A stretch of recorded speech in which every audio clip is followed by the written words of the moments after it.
हर महादेव। नमस्ते दोस्तों। अगर मेरा शिव चर्चा न्यू भोजन गीत आपको अच्छा लगे, प्यारा लगे तो लाइक और सब्सक्राइब करना ना भूलें।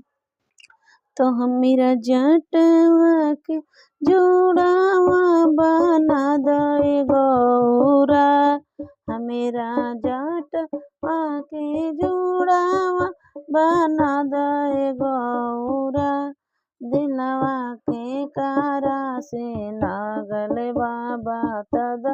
गौरा, दिलवा के कारा से जेकरा माथवा पर काले काले जटवाए भोला जी, जेकरा माथवा पर चम के चंदरमाए भोला जी, दिलवा ओ करे से लागल बाता दिए भोला जी, दिलवा ओ करे से लागल बतानिए भोला जी, हमेरा माथा हमेरा जटवा के जुड़ावा बना दे गौरा, हमेरा जटवा के जुड़ावा बना दे गौरा, दिलवा के करा से लगौले बड़ो बता दो गौरा, दिलवा के करा से लगौले बड़ो बता दो गौरा, जेकरा कानवा में बिच्छू के कुंडलवाए भोला जी, जेकरा गलवा में सौर के हरवाए भोला जी, दिलवा ओ करे से लागल सुनिए भोला जी, दिलवा ओ करे से लागल बा सुनिए भोला जी, हमेरा जटवा के जुड़वा बना दे गौरा, हमेरा जटवा के जुड़वा बना दे गौरा, दिलवा के करा से लगौले बड़ो बता दे गौरा, दिलवा के करा से लगौले बड़ो बता दे गौरा, जेकरा गला जेकरा हाथ में त्रिशूल डमरुआए हो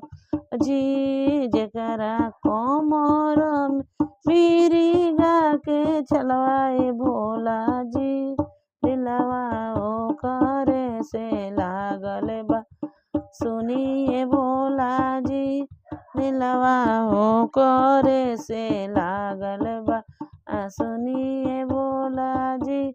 हमेरा जटवा के जुड़वा बना दे भोला जी, हमेरा जटवा के जुड़वा बना दे भोला जी, दिलवा के कारा से लाग बता दे गौरा, दिलवा के कारा से लागल बता दे गौरा, जेकरा संगवा में भूतवा बैतलवाए भोला जी, जेकरा अंगवा में रखी या भभूतियाए भोला जी, दिलवा ओकरे से लगौले बनी सुनिए भोला जी, जेकरा पैरावा में चंदन खड़ुआए भोला जी, जेकरा बगल में बसहा बैलवाए भोला जी, दिलवा ओकरे से लगौले बता दे भोला जी, दिलवा ओकरे से लगौले बन सुनिए भोला जी, हमेरा जटवा के जुड़वा बना दे गौरा, दिलवा के करा से लगौले बड़ो सुनाए भोला जी,